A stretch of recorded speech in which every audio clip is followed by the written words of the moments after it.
Hi, good afternoon, everyone. I'm happy to be taking the didactic on rolling with resistance.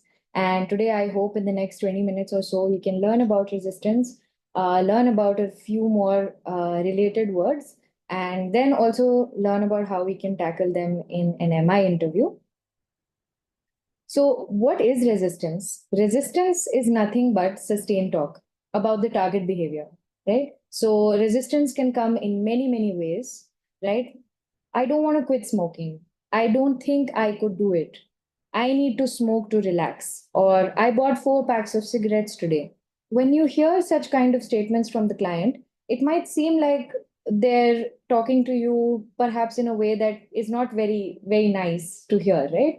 Because you're trying to bring about change and all they're giving you is sustained. So they're pushing back in that way. And that's why resistance is nothing but sustained talk about the target behavior. What is discord? Discord is, I think, a step above resistance, right? Where it indicates a dissonance in your relationship. So it's not no longer about the target behavior, it's rather how the client is perceiving this interaction right now. So they might say something like, you don't understand how hard it is. That's none of your business. I don't need you to tell me what to do. You can't make me. And have you ever used drugs? So you can notice that whenever there's a discord statement, it always has the word you because it's always a relationship between you and the client that is actually eliciting this kind of a talk. So it can be out of defense because they don't want to talk to someone about this, or it can just be outright hostility. It could be verbal hostility in the way that you can't tell me what to do and who are you to tell me what to do, etc. Or it could be that they're interrupting you a lot, or they could be changing the topic when you don't want to change the topic. They might be ignoring it, they might be looking somewhere else, so giving you an indication basically that they really don't want to be here, right? So what happens is that I don't know if we've talked about this analogy in the past.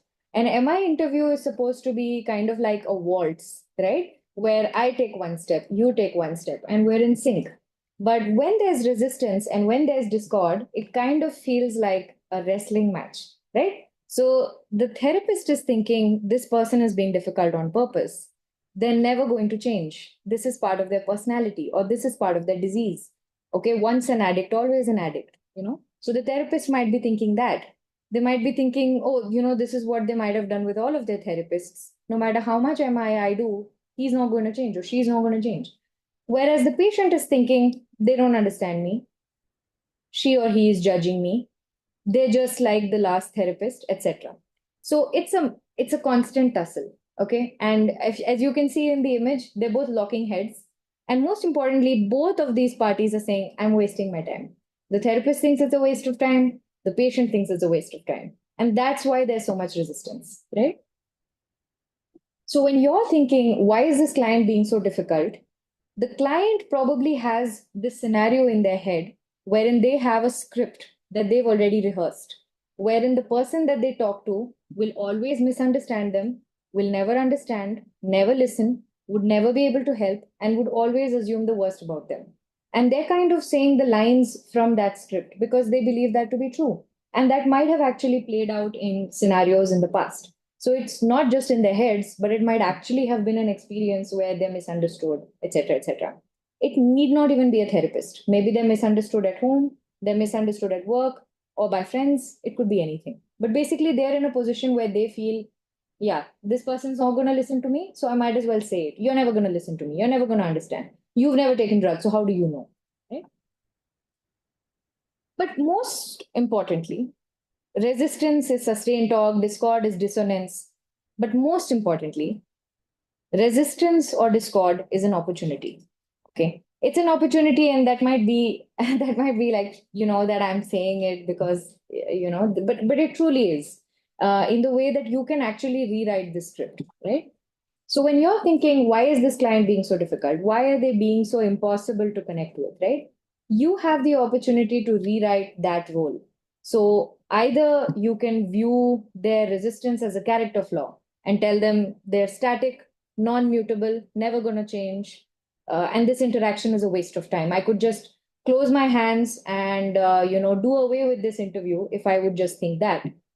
And then what would happen immediately is it would give me a lot of negative feelings when dealing with this client because I'm human after all. And I'm going to take a very directive, very confrontational style of the interview, right? And that will just yield more resistance. So resistance is just going to bring forth more resistance, right? And that's something that we talked about last time. Whatever you affirm, whatever you reflect, whatever you actually bring to the conversation brings more of it. And that stands true even for today's lesson, right? You could also view this as an opportunity and think this is dynamic, this is mutable, right? This is just part of the process. If I were in their shoes and someone asked me about a habit that I'm very embarrassed about, maybe I would have resistance as well. So that what that might do is that might make me a little bit more empathic. I might be a little bit more understanding in that conversation. I feel challenged. Of course, it's never nice to hear resistance. It's never nice to hear discord. But I might also feel ready because I think of it as an opportunity.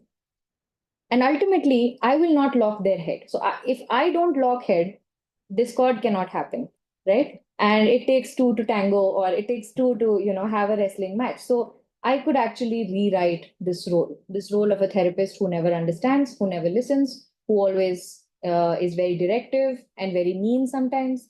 So that's what they're thinking, and that's what we're doing ultimately. Right? Resistance is not unusual. In fact, it's supposed to be kind of expected because resistance is a sign of ambivalence. It's part of psychological reactance. And I just want you to take a second, okay? And I'm going to say a statement and see what kind of feelings it evokes in you, okay? Why have you not submitted the case yet? Is this course not important to you? I'm being directive, I'm being confrontational, right? I'm assuming something about you that perhaps this is not important to you. And immediately, as a human being, you react in the opposite way. And you will give me sustained talk now. You're likely to say, I haven't had the time to submit a case because I have so much other work. I have not elicited change talk. What I have elicited is more sustained talk. What I have elicited is a lot of negative feelings inside you about yourself, about me, about the course, even, right? So it's normal to respond with resistance. It's a defense whenever we are offered unsolicited advice, rules, restrictions. It's something that's tuned within us. Okay, so almost expect resistance. Think of it, every person who comes to me is going to be ambivalent about change. Hence, every person who comes to me might try and resist slightly, okay, or more. So another thing that resistance and discord is, it's interpersonal. Okay, it's always between two people. And therefore, I can tune the volume up or down based on how I respond, right? So I can actually control that volume of resistance based on how I respond to the resistance, to the discord, right? If they say, I don't want to talk to you anymore, and you say, even I don't want to talk to you anymore, it's going to lead to more discord, right? Versus I don't want to talk to you anymore, and I say, how can I help this conversation? What can I do to make this more comfortable for you? It's less likely. What I'm going to do is I'm going to soften their next response, most likely, right? So whenever you meet sustained talk or discord, and instead of resistance, I'm going to use sustained talk because that's how Miller has kind of changed his terminology as well. So in the earlier editions, they were talking about rolling with resistance and resistance. But then later, when they studied it a little bit more, they realized one of their researchers, Theresa Moyers, who works a lot with addiction, she said that resistance is nothing but sustained talk, right? So whenever you see sustained talk, just assume I'm also talking about resistance. They are synonymous in this presentation, right? So these are a couple of like techniques that we could use, and we're going to go by one each of them, right? So the first one is reflective listening, and you all know this very well because you know that it's one of the most important techniques we use in MI. So we're going to use some of these reflections, and perhaps we can also see how they change the conversation, right? The first type is where I soften the sustained talk by simply acknowledging it. I don't do anything else. I don't attempt to change it. I just acknowledge its presence. And that helps. So it's a simple reflection. For example, it's so unfair. And I say, it just doesn't feel right for you. I haven't done anything to improve the fairness of the situation. However, I have acknowledged its presence. And that helps. You don't understand. Now, this is discord, right? This person is directly telling me that I am incapable of understanding their situation at this moment. So I say, you really want me to hear you out more. And I simply acknowledge that they want me to hear them out. And it's a fact, right? So I can be very supportive and I can simply tell them what they want to hear. And it works in a lot of situations. For example, I'll play it out for you. They say, you don't understand. Say, you really want me to hear you out more. Yeah, because the last therapist didn't even take 5 minutes to understand me and shooed me away and gave me some medication. I don't want medication. So what this has done is it's gotten the ball rolling, right? They're telling me more. They're giving me more info, after which I can reflect and give them more questions and maybe get to somewhere. If at this point I respond with back, I give it back to them, they're not going to tell me about it. The next thing, and I think we spoke about this when we were talking about eliciting change talk, right? An amplified reflection. I think Sandhya ma'am also talked about it. So, restating the person's experience with increased intensity, right? That's an amplified reflection. So, it can be amplified in the way that it's intense, or it can have an emotional valence to it. I'll give you an example. I can't believe she did that. I say, you're furious with her. She never said that she was furious, but I've amplified that, right? And I've given it back. So now there are two possibilities here. She can say, no, I'm not that furious also. I'm not that upset. Okay. Or maybe she can say, yeah, I'm pretty mad actually. She was very unfair to me. Either way, you keep them talking. You keep them engaged, right? I don't have an alcohol problem. Drinking has never caused you problems. Here I have added the word never.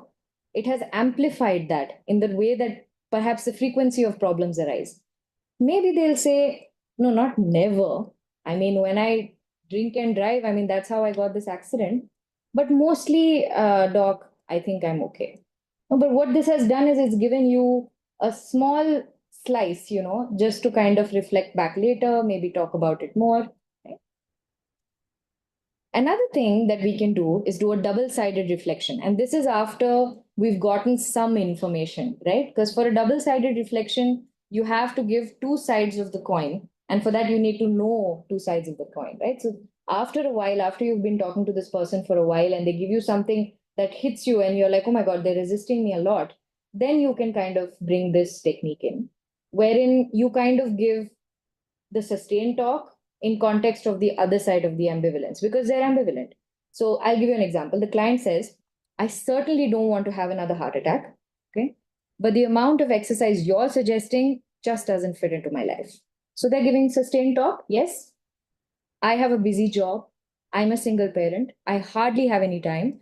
I am taking the medication. I know it'll be good for me to exercise as well, but I just don't have the time. Okay, this entire paragraph has told you one thing and one thing only. They cannot do exercise, right? For variety of reasons. And now I want you to maybe help me out here and tell me which one do you think is a double-sided reflection and which one, and perhaps we'll go through the options. All you need to do, you don't have to unmute or anything, and all of us can take part in this. You can just do 1, 2, 3, or 4. Okay, and hopefully I'll be able to see that. So, which one might be an effective double-sided reflection? First one, maybe you just don't care about your health. Okay. It's hard to imagine how you could add exercise to your life, even though you know it might help prevent another heart attack. Your routine is pretty packed. You're exhausted all the time as it is. Okay. So, yeah, great. Cool. Everyone's gotten it right. The second one is obvious, right? It's a double sided reflection, but it also gives us an opportunity to revise what might be the other types of reflections, right? So, first one isn't really. Isn't really a reflection. What it tells the patient is that you're kind of hitting back, right? So we're doing that wrestling thing now, that you don't care about your health, obviously, so it's not a very great response. Third one is actually a simple reflection. Your routine is pretty packed. And what that might do is they'll tell you, yeah, my routine is pretty packed. And I just don't get the time. There's nothing wrong with that. In fact, it'll give you more material, more info, and you get closer to the client because you feel like someone's listening to them. Okay? You're exhausted all the time as it is, amplified. Okay, she never said she's exhausted, but she has given a lot of indicators to say that she's tired. So you're exhausted all the time. She might say, well, not all the time. My weekends are pretty free. And I could exercise, but I don't know, doc. I don't know. So again, you've kind of elicited a different kind of a response. So where you place your sustain and change talk matters. and whether you place an and or a but matters. Okay, so it's very subtle, but it makes a difference. So I'll show you. Okay, these are all great double-sided reflections. On the one hand, there's a very good template of a double-sided reflection. You do on the one hand and on the other hand, so it actually shows them the ambivalence, right? On the one hand, you really enjoy smoking after a hectic day, but on the other hand, you don't like that it upsets your wife. Okay, what this has done is it's put the negative of smoking on the second part. What that does is the person is likely to say, yeah, she really doesn't like me to smoke. We get into fights all the time because of it, and I really want to quit. I think I want to quit, or I've really tried to be more consistent with my medication. I flip it and I say, on the one hand it upsets your wife, but on the other hand you really enjoy smoking after a hectic day. They're going to be like, yeah, I mean, how am I going to relax after that?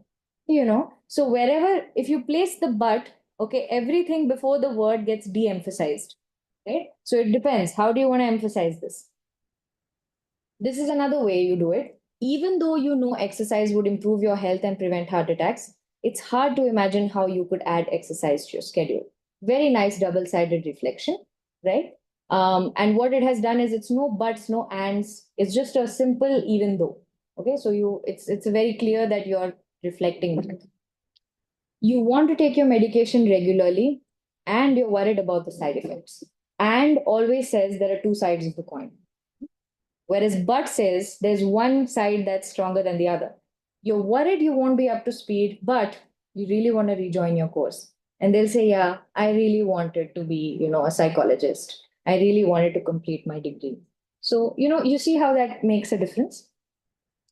The second way to kind of, soothe the resistance is to emphasize autonomy, because it's a spirit of MI, right? To give them autonomy, to partner with them. Don't be directive, don't be confrontational. So emphasizing autonomy is, it's up to you. It's your choice. Ultimately, whatever you want to do, I'm okay with that. Or you have some options. Okay? I wonder what you'll choose. That's also a great way to say, I wonder what you'll choose. And that gives the person some kind of power that, yeah, that's right, I might choose this or I might not choose this. But it's also how we say it that matters. Okay, and we can choose different types of tones. I can say, it's up to you. Ultimately, it's up to you. That is a very dismissive and sarcastic tone, even though I am emphasizing autonomy, right? But at the same time, if you say, it's up to you. Okay, if you wanna take this up another day, if you want to talk about it another day, I'm always available. Come back, have a chat. Okay, I'm available on so and so dates.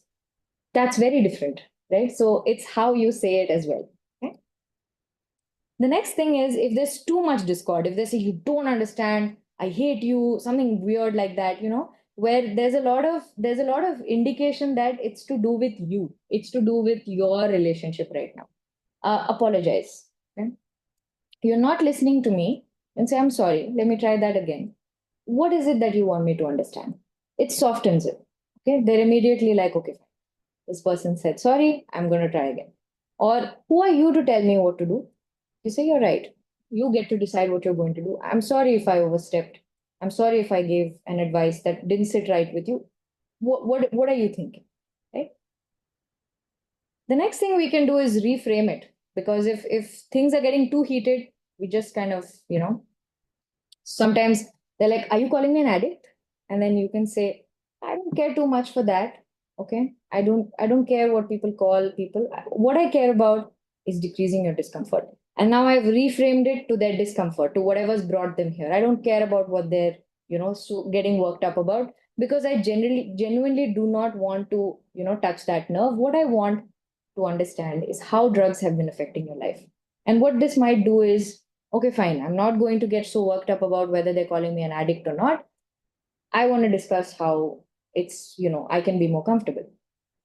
You're only here for a paycheck. You don't really care about me. People do say things like this, right? So you could say, yeah, this is my job, yes, but that's not the main reason I do this work. I really want to help you. So can you help me understand what you're going through? And then that reframes it, because there's no right answer for these kind of things. You don't know how to respond. Sometimes they throw you against a wall, right? The next thing is a pendulum approach. Okay. And this is a very, very, like, it's a way to say it, but then we do it very often when we talk to people. When change talk is not coming, you're only getting sustained talk, sustained talk, sustained talk. Reflect on the sustained talk, give them some simple reflections, get them talking. Once you've gotten to a point where you think now their guards are a bit lowered, they're a bit more friendly with you, they're not going to push back as much, then you bring up the other side. Okay. Now this will not fit every situation, right? This is not going to fit every client. You can't be like, checklist, I'm going to try all these reflections, all these techniques. Of course not. But this is one of the ways, right? So I'll give you an example. The client says, I know I should change the way I drink, but it just feels impossible for me. What are some of the reasons you want to change the way you drink? Because they said, I want to change the way I drink. So I've just kind of asked that. Well, that's the thing. I can't. Right? Here, immediately, they've given you resistance. They haven't given you any material to go on. They've just said, I can't. Why are you asking me this? It's really hard. Right? It's really hard to change. Yeah, I mean, it's been this way since college. All my friends expect me to go out with them. And it's easier to kind of follow that pattern. Yeah, and also it helps me relax. I mean, sometimes off work, I actually want to go some nights. Okay, all I'm doing here is reflecting sustained talk. Honestly, I'm bringing forth more sustained talk, but there's nothing wrong with that. There's absolutely nothing wrong with that. And you say, so drinking with your friends, and this is me summarizing now. Drinking with your friends is somewhat of a routine, and they call on you. It helps you relax too. And I'm just curious, what's the downside of that? Okay. And the way that that works is now that you've heard one side of it, they're more ready to talk to you about the other side. Instead of if you say, I know I should change the way I drink, but it just feels impossible for me. And I ask, what are some of the reasons you want to change the way you drink? And say, I can't. That's the thing. I can't. And you'll be like, okay, well, if you can't, then no one can. It's on you. So, you should change these things. I can't do anything about it. I can't come to your house and change the way you drink. The thing is, from there on, the conversation goes completely, on a different track, right? The last technique is coming alongside, right? So sometimes you cannot do a pendulum, sometimes you cannot do anything, sometimes you cannot apologize, it's just not working out. You have to agree. You just have to agree. You don't endorse any behavior which is negative for them, but you kind of agree that, yeah, I mean, it's pretty hard. So connect with the person, don't endorse it. And it might even evoke change talk occasionally. You say, well, maybe you're right. This is simply too hard for you, even though it's important. And immediately that person is thinking, it is hard, but it's kind of important. Okay. So when you say even though it's important, you've actually in their mind amplified the part that you can't do it even if it's important to you. And immediately they're thrown into thinking, no, I can. Right. So sometimes it can evoke change talk. Sometimes they'll be like, yeah, it's pretty hard. So sometimes you can't win, but that's okay. They also say, so at this point, repairing your relationship is impossible. You come alongside. That's what they've said. That's what I'm saying as well. Right. And it sometimes works to kind of soften the resistance a little bit. It's my last couple of slides. It's important to read or look between the lines, the intonation, the voice, the gesture. Okay, their response to your reflection, did it land well or did it not land well at all? Okay, the way you intonate might change your reflection into a question and land very differently. So, the same reflection, if I was going to say, so at this point, repairing your relationship is impossible, there's a full stop there. Or if I say, so at this point, repairing your relationship is impossible, it's a different tone entirely. Okay, I'm still questioning. It's impossible, is it? So immediately the person is probably going to respond differently. So the way you intonate, whether you go up in the last part of your sentence or you don't, okay, whether they're gonna, I mean, how are their facial expressions? How are they kind of responding to you? Are they talking to you? Are they close like this? So these things are important as well. Notice how I talk. Ultimately, it's your choice. That's not emphasizing autonomy. Okay. It's telling the patient, I can't do much here. Okay. And it's entirely your fault and your responsibility to get better. Ultimately, it's your choice. The intonation has changed. and I have taken a more supportive but factual tone. It's a fact that it's up to them, right? I'm not lying, but I've said it in a different way. So you couldn't stay away from a drink this weekend. That's very different, right? Or so you couldn't stay away this weekend. What happened? Or not even what happened, just reflect. So you couldn't stay away from a drink this weekend, right? So the intonation matters. This is simply not important right now. Or this isn't important for you. Your wife is crying here. Okay? This is different. So the way we say things actually matter quite a bit. Right? So if it helps, you can record yourself, say a couple of things, or you can take the patient's consent and see if you can actually see yourself be a therapist, and that helps, right? So in MI conversation, at the end of the day, I just want to, because we get very theoretical in these classes, obviously, because we're learning something, but we're getting very theoretical. But an MI conversation is a normal conversation, right? And we don't have to be too picky about the type of reflections we use or the strategies we use to navigate resistance. During every conversation, just keep one thing in mind. I'm here to partner with the client, and ultimately, the client is going to do what they're going to do. I cannot change that. Okay. And on the one hand, it might feel very disheartening that I cannot change that. But on the other hand, it's very liberating. I cannot change that. So release yourself from the freedom, that I have to fix something, because you don't, right? And reflect and speak and empathize in a way that's natural to you. So the way I intonate or like role play my own client and therapist might be very different from the way you talk. And that's absolutely okay, right? You should have your own way of speaking and it should be natural to you.